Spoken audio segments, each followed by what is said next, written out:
Au-delà des affaires. Des histoires humaines et des parcours uniques. Au-delà des affaires. Bonjour, mon nom est Jean-Philippe Vézina, en compagnie de Daniel Bédard. Allô, bonjour. Allô. Bienvenue au podcast Au-delà des affaires, un podcast qui met de l'avant l'humain derrière l'entrepreneur et qui nous raconte des histoires inspirantes. Aujourd'hui, Daniel... Et aujourd'hui, c'est tellement excitant, là, vraiment. On reçoit un entrepreneur très respecté de la région de Québec, Dominique Brown, PDG chez Chocolat Favori. Puis on décrit Dominique comme étant un entrepreneur à la conquête du monde. Rien de moins, OK?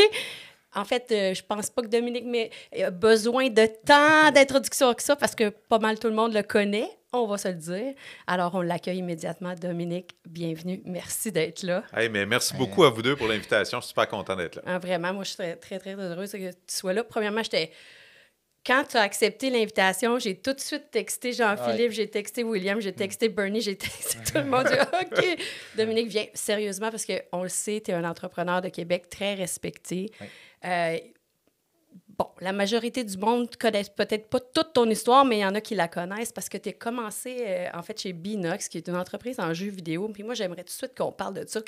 Comment ça, Dominique, a décidé d'être en jeux vidéo, puis après ça, s'en aller dans le chocolat? Parce que dans le fond, Binox et Chocolat Favori, on est dans pas des opposés, mais quand même des milieux très différents. Ben oui, c'est sûr qu'en apparence, ça a l'air très différent. Tu sais, moi, j'ai fondé Binox, j'avais 21 ans quand j'ai commencé à travailler à temps plein. C'est l'âge de mon dans gars. cette entreprise-là. Ben, je me suis incorporé plusieurs années avant, là, mais quand j'ai décidé vraiment de sauter puis de dire, je crée mon propre studio de jeux vidéo, j'avais 21 ans. Puis là, ça a été une aventure extraordinaire qui aura duré 12 ans en totalité. Moi, j'étais un programmeur à la base, puis j'aimais ça, travailler, programmer des jeux vidéo, tout ça. Je tripais bien gros là-dedans, mais j'aimais aussi beaucoup tout le côté dessin artistique, créatif. J'adorais ça. Fait que pour moi, le jeu vidéo, c'était tout indiqué. Puis j'étais un gamer, puis je le suis encore aujourd'hui. OK. Je joue encore beaucoup à des jeux vidéo. Alors, je me suis lancé avec mon propre studio.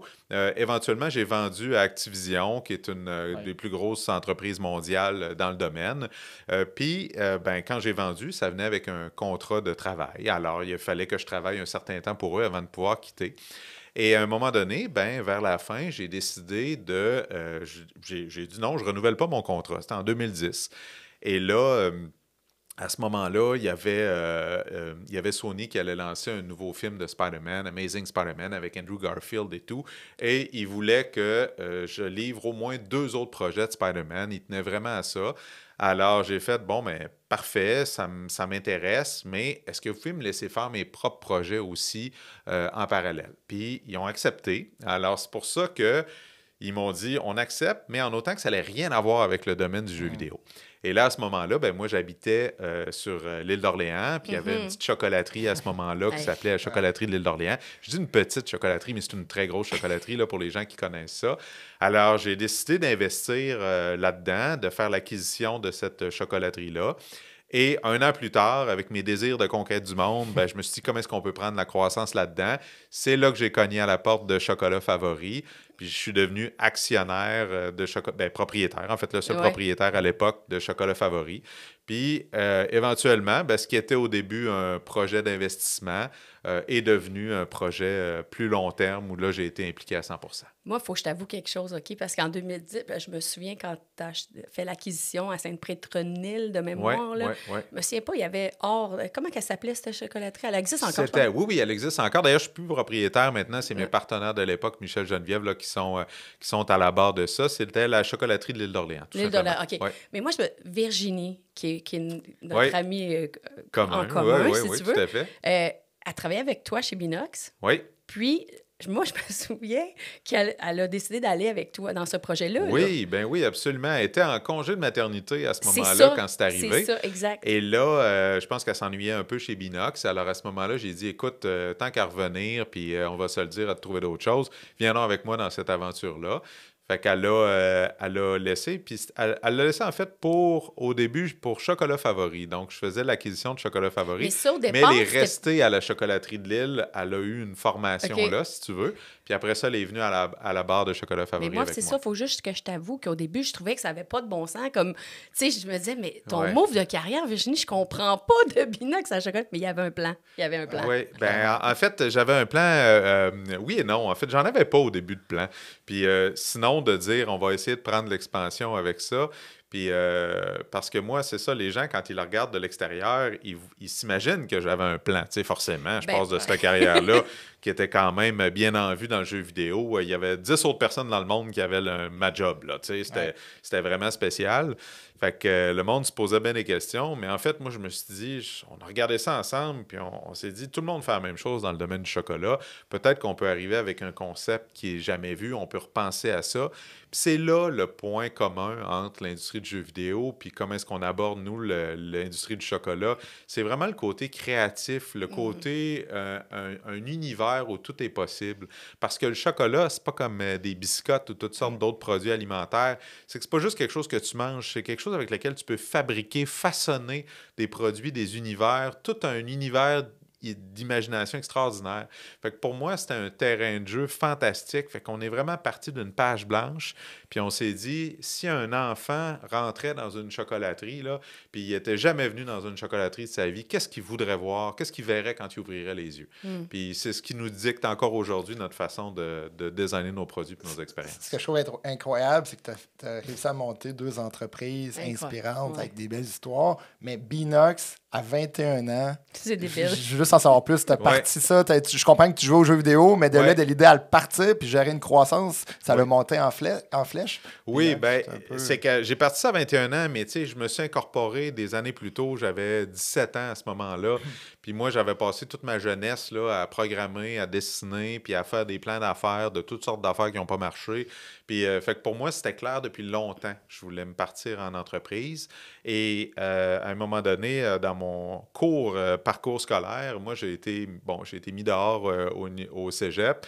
Puis, fait que je me suis ramassé sur le marché du travail. Puis, j'ai été engagé quand j'avais 18 ou 19 ans comme programmeur d'intelligence artificielle, mais c'était pas l'intelligence artificielle qu'on connaît aujourd'hui. Là, c'était pour les comportements de personnages. Après ça, j'ai fait développer des moteurs, des engins 3D sur PlayStation notamment, là, le PlayStation 1 de l'époque. Fait que j'étais tout jeune. Puis en parallèle de ça, en plus de prendre l'expérience, ben moi, je développais mon plan d'affaires. Puis je développais mon propre logiciel de création de jeux vidéo qui allait servir comme la base de mon plan d'affaires. Fait que à 21 ans, quand je suis parti, jour 1, là, quand j'ai ouvert les portes, j'avais mon plan d'affaires, j'avais mon financement, j'avais mon premier produit, puis j'avais 2 contrats d'impoche, incluant un jeu vidéo qui allait se retrouver sur toutes les iMac de l'époque. Fait que chaque fois qu'un iMac, tu sais, les iMac, les petites bulles, là, plein de couleurs, mais chaque fois qu'il y en a un qui se vendait dans le monde, là, on avait une cote là-dessus. OK? Puis éventuellement, ce même jeu-là s'est ramassé dans la conférence de lancement que Steve Jobs, quand il a lancé le App Store sur les iPhones, il y a eu une version, je ne savais même pas en plus, c'était l'éditeur de jeu qui avait lancé ça, puis j'ai écouté la conférence de presse, j'ai dit, tabarouette, je vais continuer à recevoir des chèques. fait que c'est ça. Pour les jeunes entrepreneurs qui nous écoutent, de bâtir ça à un si jeune âge, tu avais sûrement des mentors, tu étais sûrement entouré. Non, j'étais pas mal tout seul à l'époque. J'ai eu quelqu'un qui m'a aidé. Là. Mon père m'avait mis en contact avec son comptable de l'époque qui m'a aidé à faire le plan d'affaires puis les aspects plus financiers de ça. Mais sinon, au niveau de la recherche de contrats et tout, moi, j'étais bien gêné à l'époque parce que déjà, je suis un programmeur, là, fait que je suis quelqu'un qui n'est pas nécessairement ultra social. Là. Ça peut peut-être pas avoir l'air de ça, mais ça l'est. Là. Je suis quelqu'un qui est bien dans sa caverne. Alors, puis je parlais pas anglais. Fait que, mais j'écrivais en anglais, par exemple. Ça, je lisais puis j'écrivais très bien. Fait que moi, mes premiers contrats, je les ai tous eus via courriel, en fait. Fait que je lisais des sites de nouvelles de jeux, je contactais les gens par courriel, j'essayais toujours de me trouver des façons d'éviter des appels téléphoniques parce que j'étais pas capable, je parlais pas anglais. Fait que c'est un problème qui s'est réglé avec le temps. Mais... ben, c'est parce que j'ai joué à des jeux vidéo, en fait, que je parle anglais. Parce que dans le temps, les jeux vidéo, c'était tout écrit. Fait que fallait que tu lises du texte, il fallait que tu écrives les commandes que tu voulais qu'ils se fassent. Ah, pas vrai? Fait que oui, moi, je jouais à des jeux vidéo avec un dictionnaire anglais-français à côté de moi. Puis j'ai tout appris mon anglais-français comme ça. OK. OK. En fait, tu es autodidacte, qu'on peut dire? Oui, effectivement, oui. Dans moi, tous tes domaines, tu es peut-être autodidacte ou tu es toujours... moi, j'ai toujours été comme ça. C'est que moi, si je ne vois pas une implication directe à ce qu'on est en train de m'enseigner, je vais m'ennuyer à mourir, je vais littéralement m'endormir, je n'aurai pas d'application concrète, je vais vraiment m'ennuyer. Tandis que si je vois qu'il y a un objectif précis, je n'ai pas besoin d'un professeur ou autre chose, je vais aller creuser sur Internet, je vais aller creuser dans de la documentation, je vais m'auto-former. J'ai toujours fait ça comme ça. Ouais. Ouais, ça ressort. Bon, donc, Binox, tu le vends. Ben, en fait, tu quittes, là, c'est 2010, en fait, autour ça a été de 2012 que j'ai quitté au final. 2 ans après. Puis là, Chocolat Favori arrive avec toute la création. Puis ça part comment?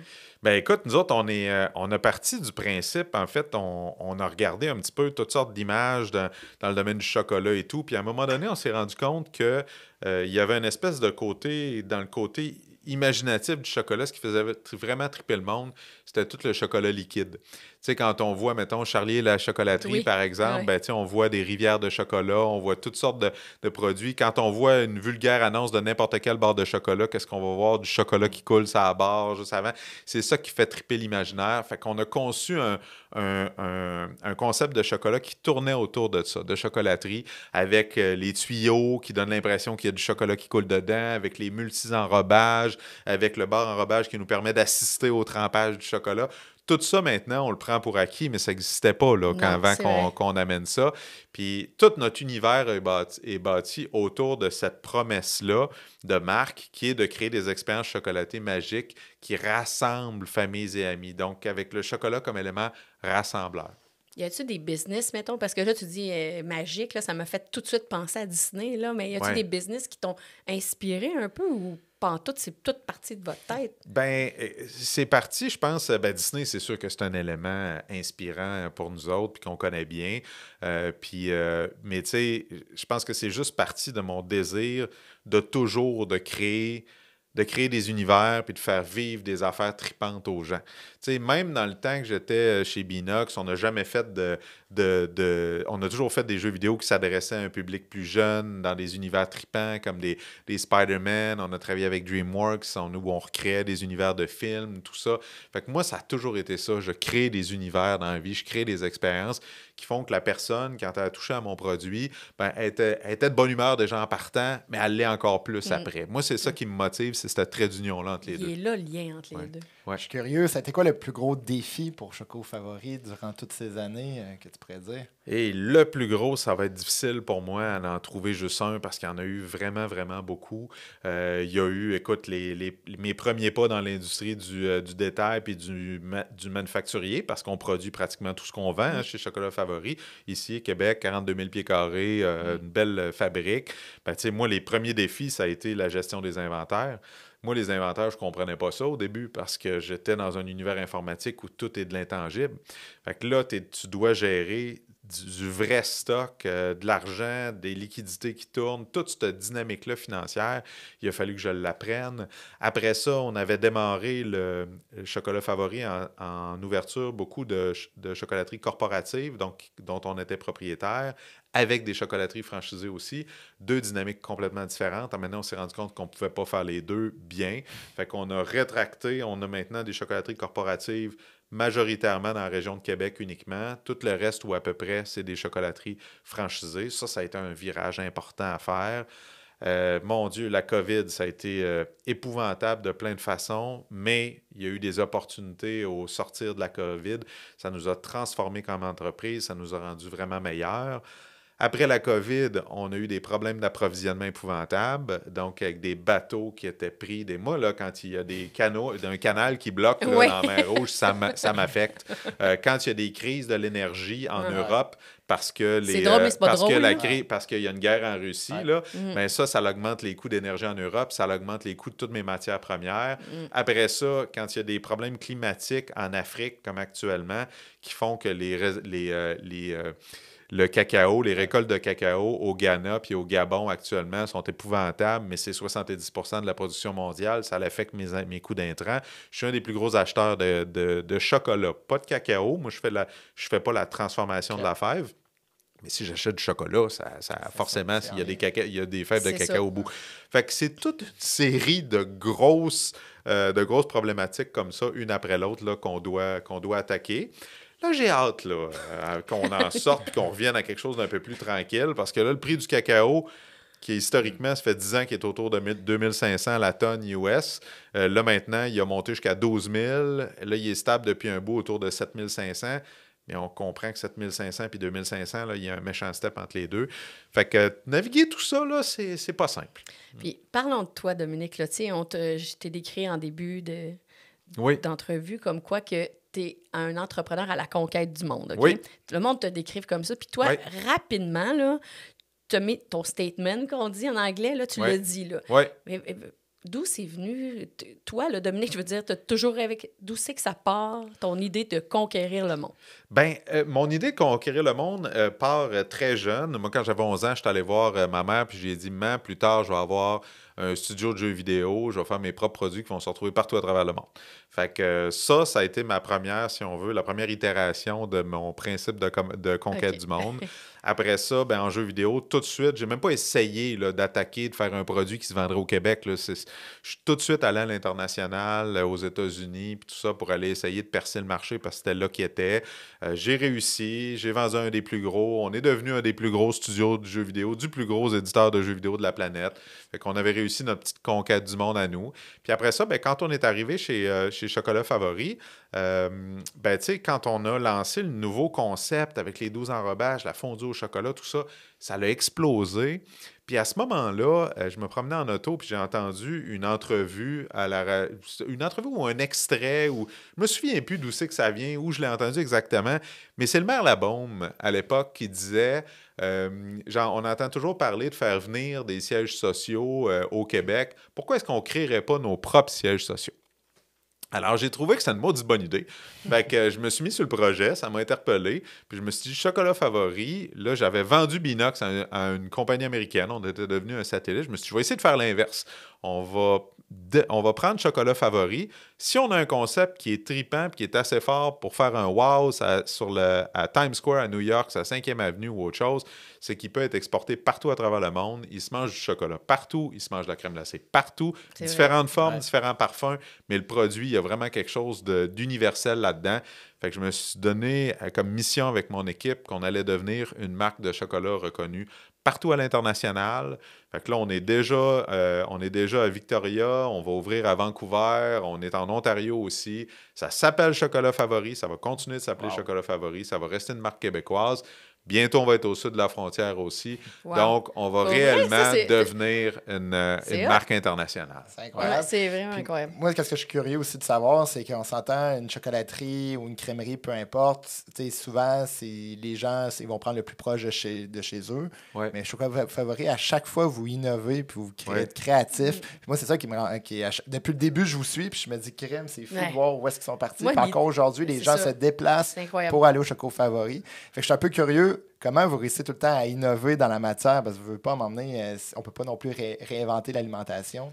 En fait, on peut toujours tout réinventer. La façon la plus simple, c'est de se dire, si tu prends ton industrie, que ce soit les placements, n'importe quoi, OK? L'industrie des communications, de la télé, de n'importe quoi, puis tu te projettes dans 100 ans, puis je te dis, décris-moi-le dans 100 ans. Tu vas avoir de la misère. Tu ne sauras pas exactement par où commencer. Par contre, si je te dis, est-ce que tu penses que ça va être la même chose qu'en ce moment?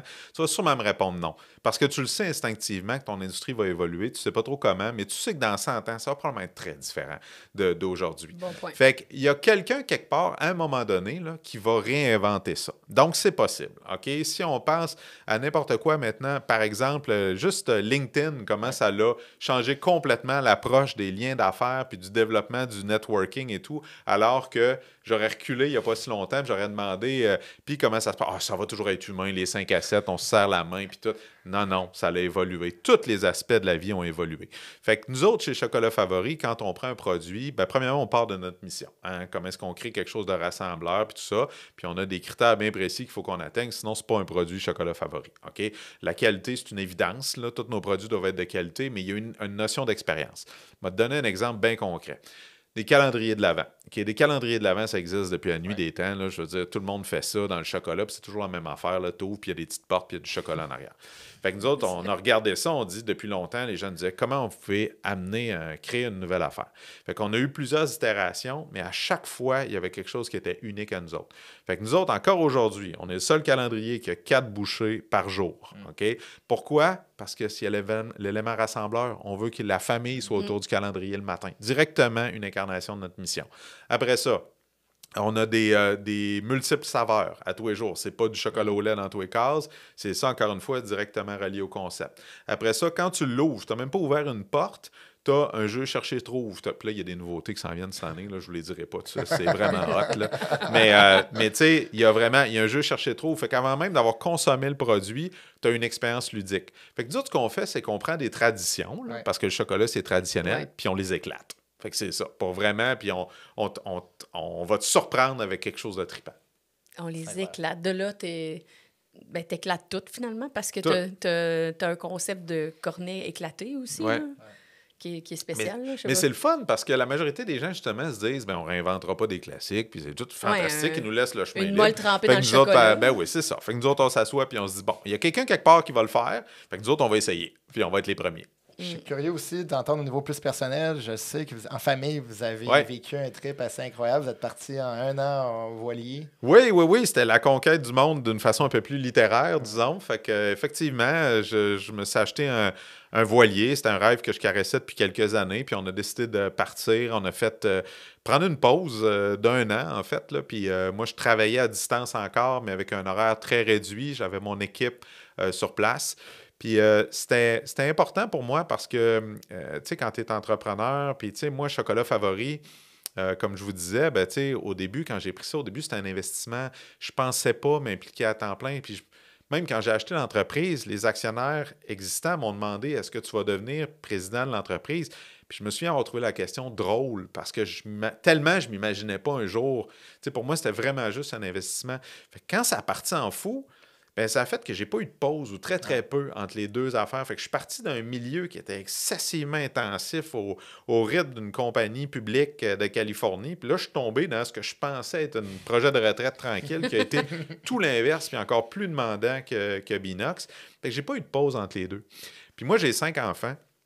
Puis j'en ai eu 3 avec une première conjointe, puis 2 avec ma conjointe actuelle, ma femme. Puis, tu sais, les 3 premiers, c'est sûr que je les ai vécus à un rythme où je prenais pas le temps. Je prenais pas le temps, puis j'étais toujours dans le plus tard, je vais pouvoir en profiter, plus tard. Puis, ce qui est le fun, entre guillemets, d'avoir eu 2 familles comme ça, c'est que tu te rends compte après coup, j'ai des enfants, mes 2 plus vieux, ils ont 20 ans, puis mon petit dernier a 6 ans, tu sais. Alors, tu te rends compte à un moment donné que tu ferais les choses différemment. Tu te rends compte aussi que, tu sais, quand c'est ton premier, tu te dis, j'ai hâte qu'il marche, j'ai hâte qu'il boive, j'ai hâte qu'il fasse ses nuits, j'ai toujours hâte à quelque chose. Quand c'est ta deuxième run, puis tu as eu du temps pour y penser entre les deux, tu te dis, oups, tu réalises que le 1 an, là, ton enfant, là, il a l'âge qu'il a aujourd'hui, puis il l'a juste aujourd'hui. Il ne l'a pas dans une semaine, il ne l'a pas dans un mois.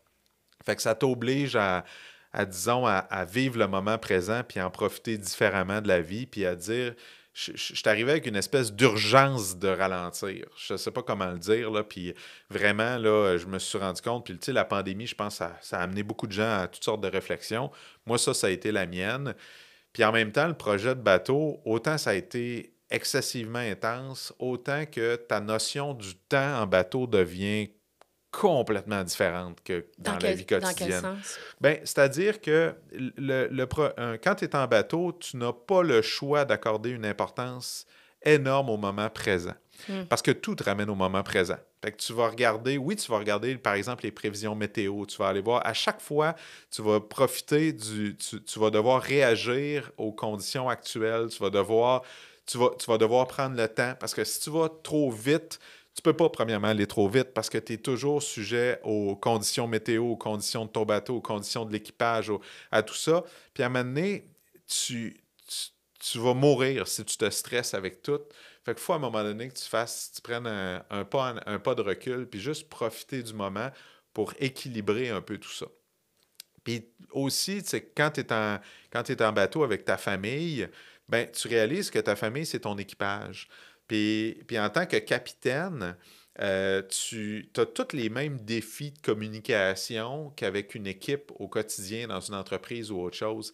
Puis ça m'a permis de réaliser beaucoup encore plus comment la communication est importante, pas juste dans un moment de crise, mais au quotidien. Tu réalises, par exemple, que si tu t'en vas, si tu dis le matin, OK, on part, envoie tout le monde, là, le monde sont en train de déjeuner, mais là, toi, tu sais qu'il faut partir parce qu'il y a des conditions météo, il y a tout ça. T'expliques rien à personne, saute dans le bateau, go, on part, on lève l'ancre. Là, le monde se sont brusqués, puis là, à un moment donné, le vent se lève, tout ça, toi, tu le savais, mais eux, ils le savaient pas. Ils paniquent, ça demande si c'est normal, ils te regardent, ils savent pas trop comment agir. Ça va être un désastre, ta journée, puis ton équipage, à un moment donné, il va être essoufflé, t'écoutera plus, voudra juste sacrer son camp, arrêter le voyage. Tandis que si tu prends 2 secondes là, pour leur dire... Je vais vous expliquer ce qui va s'en venir. Je vais vous expliquer pourquoi on prend cette décision-là, pourquoi c'est utile, intelligent de prendre cette décision-là maintenant. Voici ce qui va arriver. Voici les risques qui s'en viennent. Voici comment on va faire face à ces risques-là et tout.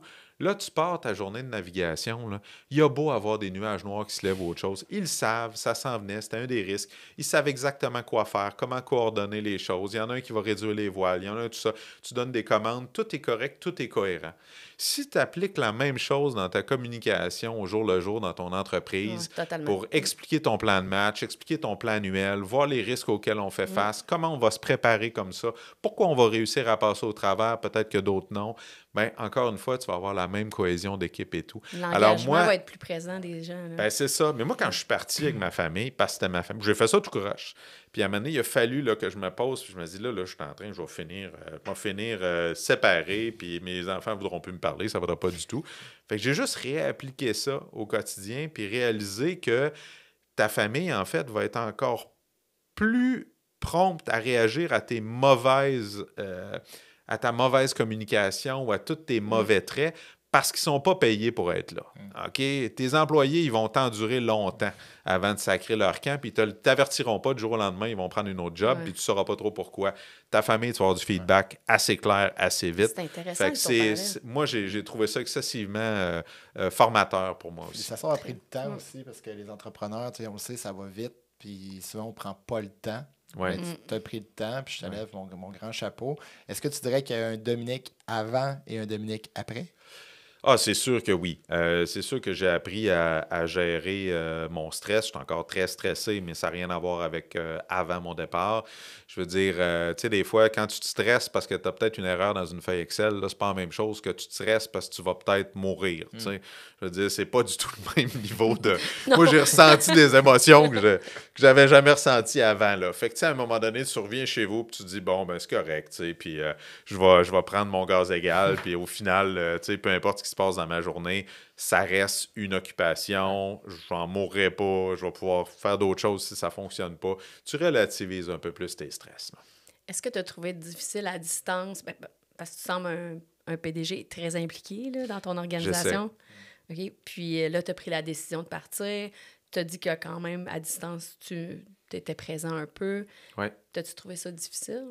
J'ai trouvé ça difficile vers la fin plus, parce qu'au début, c'est comme si l'air d'aller était donné dans la compagnie. Tu sais, fait que là, c'était correct. J'avais ma petite rencontre une fois par semaine avec mes équipes. Je faisais un comité de direction puis mes conseils d'administration. J'avais le support de mes actionnaires. Tout allait bien. Puis plus ça allait, ben plus à un moment donné, l'éloignement du capitaine se faisait sentir. Puis là, ma journée par semaine devenait 2 jours, 3 jours, puis à la fin, je travaillais 5 jours semaine là, dans le bateau. Puis oui, tout ça. Puis il a même fallu à un moment donné que je saute dans un avion, je vienne à Québec, que je rencontre mes équipes, parce que là, il y a eu un moment où ça a brassé un peu plus. Puis là, mes actionnaires m'ont dit, tu reviens à Québec. Fait que là, j'ai fait, je suis bien d'accord. Je suis revenu une semaine. Je suis retourné. À un moment donné, il a fallu que j'aille voir quelque chose aux États-Unis, sauter dans un avion. Je suis allé me promener aux États-Unis un peu, puis ça, personne ne le sait, je n'avais pas fait la publication. Mais tu sais, ça a été nécessaire, mais tu sais, pour moi, c'était correct. C'était part of the deal, comme on dit, là, de partir un an. Là. Puis là, quand tu es revenu, est-ce qu'on reprend le beat de la même façon ou on arrive puis on fait les choses différemment?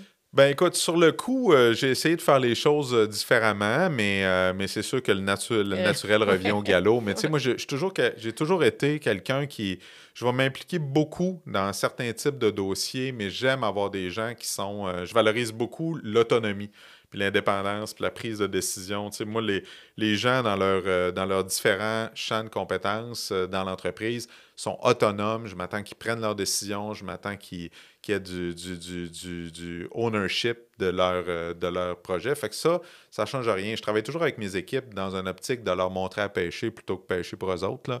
Mais c'est sûr que des fois, je vais me mêler un peu plus là, de tout ce qui est image de marque, développement de produits, développement d'expérience. Là, je veux que ce soit parfait. Puis là, des fois, je ramène un peu mon équipe. Puis tout le côté financier m'intéresse énormément aussi, là. OK. Une chose que je trouve extraordinaire chez toi, c'est que tu as des histoires à succès. Tu sais que tu es un modèle pour beaucoup d'entrepreneurs, mais tu restes vraiment très terre à terre. Fait que ça, je veux juste lever mon chapeau parce que je pense que justement tes histoires sont vraiment inspirantes. Puis je suis un peu curieux, c'est quoi ta plus grande fierté, tant au niveau professionnel qu'au niveau personnel, que tu dirais dans ta carrière, dans ton cheminement? Ah ben ça, c'est facile. Puis, premièrement, là, on fait des erreurs. Hein? On en fait plein, là. C'est juste que C'est des erreurs les ou des gens n'en parlent pas. expériences? Ben, on peut appeler ça des expériences. Moi, j'appelle pas ça des échecs, là. Pour moi, c'est juste un milestone de plus. Ouais. Mais en termes de mes plus grandes fiertés professionnelles puis personnelles, écoute, ma plus grande fierté professionnelle, ça, c'est facile, c'est le nombre d'emplois qu'on a créés à travers les deux entreprises que j'ai... première que j'ai fondée, deuxième que j'ai repris. On parle quand même de milliers d'emplois. Fait que je trouve que c'est quand même le fun comme contribution à l'économie au Québec. Fait que ça, je suis très, très fier. Je suis fier d'avoir contribué quand personne croyait à l'industrie du jeu vidéo à Québec, d'avoir fondé ce qui est devenu probablement le plus gros studio de la région. Puis maintenant, il y a tout un écosystème autour de ça. Puis c'est vraiment le fun, là. Il y a des jeunes pousses. Quelqu'un peut espérer partir un petit studio puis aller chercher du talent local. Il n'y a pas besoin d'aller l'importer partout dans le monde. Ça, c'est vraiment hot. Je suis vraiment très fier de ça. Puis on est en train de faire la même chose dans le domaine du chocolat puis du détail. Fait que ça, je suis bien, bien, bien fier de ça. Personnellement, c'est mes 5 enfants. Je suis très content de ça. Puis de l'espèce j'essaie de garder une discipline de vie qui fait que je passe beaucoup de temps avec ma famille. Fait que moi, à 4 heures, je suis parti du bureau tous les jours, puis je travaille jamais à la fin de semaine. Fait que, par contre, je vais me lever très, très, très tôt le matin. Fait que moi, quand il faut que je travaille plus, parce qu'évidemment, il y a des fois, je rentre pas 40 heures, je rentre pas mon travail dans 40 heures, ben là, je peux me lever à 2 heures du matin, puis travailler, puis là, j'arrive, puis je fais des journées de 12 heures, tu sais, puis facilement. Mais ça n'impacte pas ça n'impacte pas ma vie familiale. Fait que ça, je suis content de ça. Dominique, on est rendu à la section, en fait, la question au-delà des affaires. Oui, OK. Tu as parlé que tu es père de 5 enfants. Oui. Tu en as parlé un petit peu, mais là, j'aimerais savoir, tu as vécu comment ta paternité à travers tes projets entrepreneuriaux? Oui, ça a été, ça a été quelque chose. Au début, mes premiers enfants, ça, j'ai pas passé autant de temps que j'aurais aimé avec eux autres. Puis j'ai pas accordé assez d'importance au moment présent, ça, définitivement. J'ai mis toute mon énergie dans mes projets que je chérissais depuis longtemps. Puis moi, je suis devenu papa assez jeune, là. J'avais 25 ans quand j'ai eu mes premiers enfants. Étrangement, comme toutes les dernières générations de mes familiales, on a tous nos enfants à 25 ans, je ne sais pas pourquoi. Puis, mais bref, ça a été mon cas aussi. Fait que, tu sais, ma première famille, je l'ai eue en parallèle, en sideline, tu sais, à mes projets. Puis, tu sais, souvent, on entend les entrepreneurs dire ma priorité numéro 1, c'est ma famille. Puis, tu sais, ça t'entend bien ça, c'est bien populaire. C'est généralement faux, OK? Puis c'est parce que les gens se disent, c'est ma priorité dans le sens que si, mettons, l'édifice était en feu, est-ce que je sauverais mes notes de bureau, puis mon portable ou mes enfants? Évidemment que tu sauverais tes enfants, OK? Mais la vraie priorité, c'est, mettons que tu as un deal à faire ou tu as de la job à faire, tu vas-tu vraiment mettre ça de côté, être en retard ou manquer un deal pour passer du temps avec tes enfants sur quelque chose d'absolument pas prioritaire, là, d'aller jouer au ballon au parc avec ton jeune, là? La majorité des entrepreneurs vont finir le projet, vont finir le deal, puis après ça, dire à tout le monde que leur priorité, c'est leur famille, OK? Fait que moi, j'ai bien beau dire, je l'ai dit que ma priorité, c'était ma famille, si c'était pas le cas, OK? Là, maintenant, ça l'est plus, OK? Parce que l'équilibre travail-famille en entrepreneuriat, il y a beaucoup de mythes reliés à ça, je pense, puis on se raconte beaucoup beaucoup de choses. Tu allais dire un mot, mais que tu l'as retenu, on dirait. Ah ouais, j'allais dire bullshit. C'est ça! Il y a beaucoup de bullshit qui se dit là-dessus, tu sais, puis sur l'équilibre travail-famille, tout le monde le veut, tout le monde le souhaite, mais dans les faits, c'est difficilement atteignable. Fait que, tu sais, comme pour moi, je vous ai dit un peu ce que moi, je fais pour essayer d'atteindre un équilibre de travail-famille pour que ça n'affecte pas ma famille. Mais est-ce que ça m'affecte moi? Définitivement. Ouais. Moi, à la fin d'une semaine, j'étais à moitié mort. Le vendredi soir, essayez pas de faire quelque chose avec moi. Je veux dire, je suis à peine conscient. Là. Ma famille le sait. Il faut que je récupère le samedi. Je dors une grosse partie de la journée juste parce que j'en ai trop donné dans ma semaine. Mais tu sais, en même temps, le fait de dire tu t'en vas en entrepreneuriat, tu es obligé d'assumer ça parce que les gens qui vont se dire, tiens, un mythe, là, un gros mythe de l'entrepreneuriat, c'est je vais être libre parce que je vais être mon propre patron. Oui. Hey, ça, on entend ça beaucoup. Être son propre patron, là, c'est l'inverse de la liberté, en fait. C'est que n'importe quel employé, demain matin, s'il y en a assez, il peut laisser sa job, changer de job, faire n'importe quoi. Tu es littéralement le seul dans la compagnie qui ne peut pas faire ça. Alors, quand tout le reste du monde t'ont lâché, quand il arrive un problème le samedi soir, quand tu as n'importe quoi, quand tu as un problème, tu n'es pas capable de faire ton payroll dans 2 semaines, il faut que tu trouves une solution. Ben, je m'excuse, là, mais t'as beau avoir le récital de tes enfants, t'as beau avoir n'importe quoi d'autre là, que t'aimerais faire, t'aimerais ça faire du sport parce que c'est important, ben je m'excuse, mais tu vas être obligé de le mettre de côté parce que si t'es un bon capitaine, si t'es un bon présidente d'entreprise, ben t'es supposé t'occuper de tes employés. Ton travail, c'est de leur fournir les outils, de leur fournir une vision claire de où est-ce qu'ils s'en vont. Puis en même temps, eux autres, en échange, ils veulent qu'ils soient payés puis qu'il y ait tout ce qu'il leur faut. Fait que ça revient à toi. Puis malheureusement, il n'y a pas d'agenda que tu peux imposer. Puis même si tu t'en imposes un, mettons demain matin, là, tu dis non, moi, je travaille à ce rythme-là. OK? Puis je ne prendrai pas de croissance, puis je vais regarder ça calme, je vais regarder ça petit, puis toute la quête. Peu importe dans quelle industrie, tu as des compétiteurs qui penseront peut-être pas pareil que toi. Ouais. Fait qu'eux autres, ils vont te battre là-dessus parce qu'ils vont juste travailler plus. OK? Puis c'est plate de dire ça. On aimerait que ce soit pas de même, mais c'est la vérité. OK? C'est la réalité. Ouais. Tu prends beaucoup de place dans les médias, tu fais souvent des points vraiment pertinents dans ce qui se passe dans l'économie, etc., dans l'actualité. Puis un point qu'on se rend compte au Québec, c'est qu'il va y avoir beaucoup de transferts d'entreprises. On parle d'à peu près 70% des entreprises qui vont transférer dans les prochaines années, puis il y en a beaucoup qui vont échouer. Je suis un peu curieux de t'entendre sur l'entrepreneuriat au Québec. Aurais-tu des conseils ou des suggestions à donner aux gens qui nous écoutent, qui sont soit en train de penser à vendre ou peut-être à penser à acquérir une entreprise? Oui, j'en aurais plusieurs. Premièrement, la problématique de transfert d'entreprise, ça devient juste de plus en plus à l'ordre du jour, mais ça fait longtemps qu'il y a une problématique de transfert d'entreprise. C'est juste qu'avant, elle était identifié comme « à s'en venait ». Là, on est en plein dedans. Là. C'est un principe si tu as du manque de main-d'œuvre et tu as toutes sortes d'autres problèmes ailleurs, forcément, tu vas avoir un problème à un moment donné de transfert d'entreprise parce que tu vas avoir moins peut-être de relève d'identifier à l'interne ou autre chose.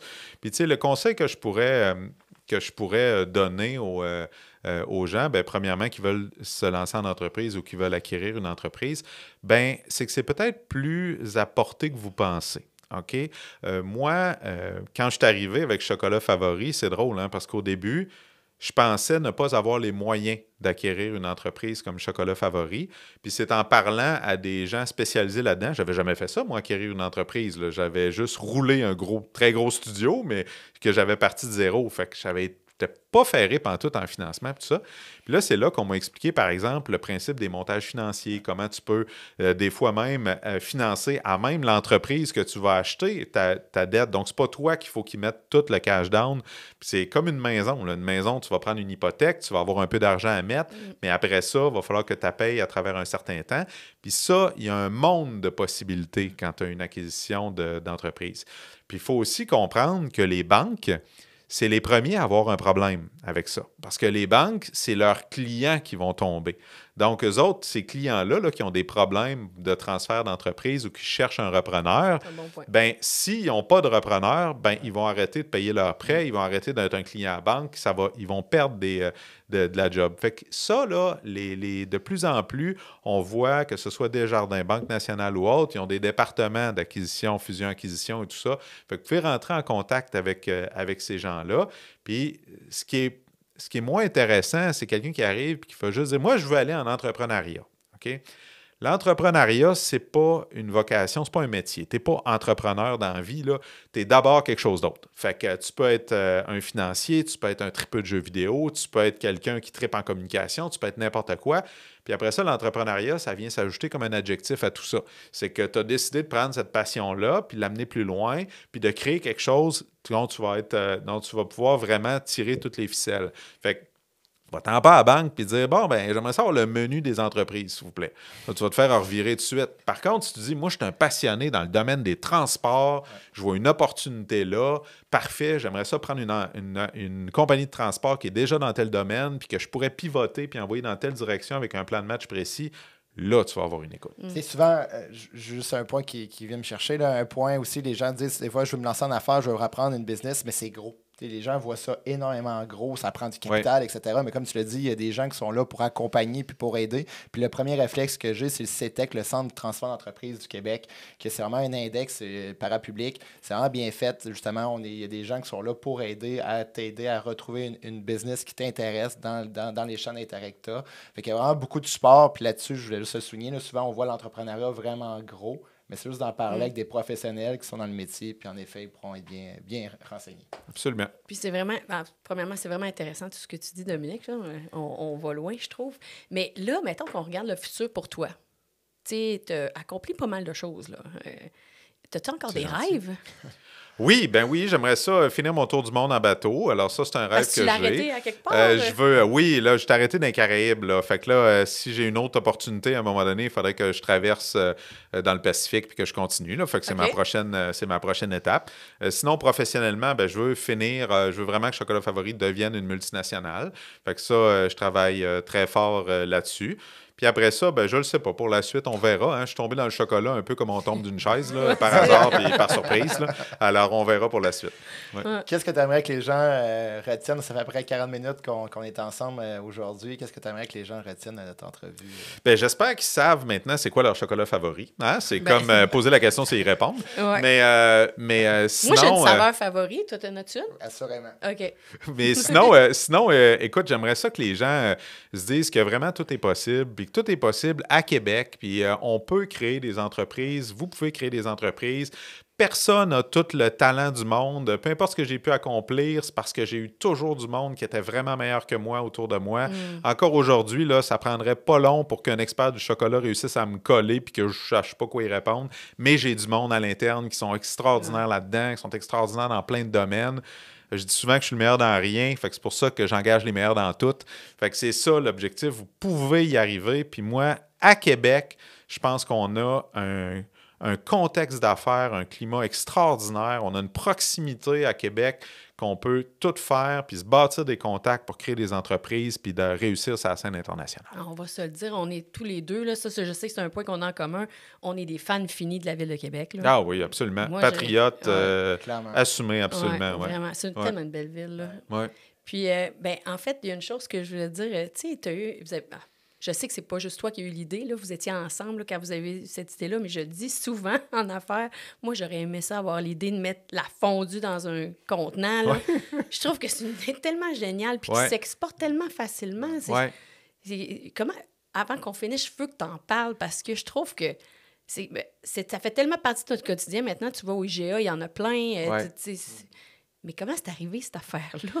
Dans n'importe quel projet, là, n'importe quel projet d'affaires ou n'importe quoi, là, souvent, les gens, ils s'arrêtent une fois qu'ils sont rendus à 99%, ou 98% dans ce coin-là, puis ils se disent « ça fait un job okay? ». Puis c'est vrai que ça fait un job, c'est un bon produit. Puis la différence, le dernier 2%, là, c'est ça qui va rendre ce que tu essayes de faire extraordinaire, puis la majorité du monde se donneront pas, se battront pas le derrière pour le faire, parce que le 2 % va généralement te demander autant d'efforts que le 98. Puis dans le cas de la fondue, c'est ça qui est arrivé. C'est-à-dire que rapidement, on s'est dit, bon, ben les gens veulent nos enrobages, ils trippent, ils voudraient pouvoir les apporter à la maison, comment on peut faire ça? Fait que rapidement, on est arrivé avec le concept de la fondue, multisaveur, tout ça. Puis là, on était prêts, là. L'équipe voulait go, on vend de la fondue et tout. Puis là, moi, j'ai fait, non, on arrête. J'ai dit, là, il y a de quoi, là, il faut qu'on réinvente la façon de la consommer, la fondue. Toute l'histoire de faire fondre ça dans un caclon, toute la patente, c'était compliqué. Puis j'ai dit, comment on peut réinventer le contenant pour qu'à la fois, on peut l'amener en camping, on peut tout ça. Puis ça, là, ça a arrêté tout le projet pendant, je sais pas moi, 2, 3, 4 mois peut-être. J'envoyais des sketchs à ma partner. Le soir, je textais ça, je faisais toutes sortes d'affaires, des montages, des tout, jusqu'à ce qu'à un moment donné, quelqu'un de mon entourage me dise, as-tu pensé à une conserve? Parce que je voulais en plus que ça soit bon pour l'environnement. Fait que là, j'ai fait, ah ouais. Fait que là, on s'est dit, c'était pas en faisant une sauce à spaghetti. J'ai-tu entendu cette histoire-là? Non, c'était pas... écoute, peut-être. Je me souviens plus trop comment l'idée est sortie. J'avais eu mais c'est arrivé, il y a quelqu'un de mon entourage qui me sort ça, il dit, as-tu déjà pensé à une conserve? Fait que là, on est allé, j'ai fait, non, là, j'ai trouvé que c'était bizarre sur le coup. J'envoie ça à Virginie, elle me dit, c'est bien weird. Fait que j'ai fait, OK, mais là, son père avait une cabane à sucre, fait qu'elle amène des conserves avec une sertisseuse, on met ça là-dedans, fait bouillir ça. Puis moi, je me souviens que ma mère, quand on était jeune, elle faisait du Legal Brand. Puis elle mettait ça dans l'eau pour faire bouillir ça. Puis après ça, on mangeait ça à cuillère. Ouais. Fait que je me suis dit, peut-être qu'on pourrait faire ça avec la conserve et tout ça. Fait que 1 + 1 a finalement donné 28 dans ce cas-ci. Là, ça a été absolument capoté, le succès de ça. Ça s'est même rendu sur la Station spatiale internationale. Wow. Ça a été envoyé avec David Saint-Jacques sur une capsule Dragon. Puis j'ai été Dragon en plus. C'est drôle. Ouais. Fait que tout ça... des fois, tu n'es pas capable de connecter dans la vie là, les affaires, mais quand tu regardes en arrière, comme disait Steve Jobs, c'est là que tu fais les liens. C'est incroyable. On pourrait parler des heures, hein? Je dois t'avouer quelque chose. J'ai pas d'enfant, puis j'ai encore mon cœur d'enfant énormément. Puis quand j'ai vu le film Willy Wonka, j'étais genre, OK, c'est Dominic Brown, c'est Choco Favori. Mon Dieu, c'est gentil. Comment que vous avez réussi à innover année après année, puis même à titre personnel. Comment tu es impliqué j'ai dit tantôt dans les médias, mais dans le quotidien, je guide beaucoup de jeunes entrepreneurs, puis tout le monde me parle de toi comme un modèle. Merci d'avoir pris le temps avec nous aujourd'hui. Tu es vraiment un modèle inspirant, puis vraiment, ça donne le goût. On voit que tu es passionné, que tu innoves. Je peux lever mon chapeau puis te féliciter. Bien, merci, c'est super apprécié. Très content d'être là. Merci, Dominique, d'avoir accepté l'invitation. Sérieusement, je ne pouvais pas demander mieux là, comme invité. Là. J'aurais pu parler des heures encore avec toi. Mais on va peut-être continuer à jaser après. Et même avant le podcast, on a jasé pas mal. Fait que c'est vraiment intéressant. Puis c'est vrai que, on l'a dit, tu es un entrepreneur très respecté à Québec. Puis merci d'avoir été là. C'est gentil. Merci beaucoup à vous deux.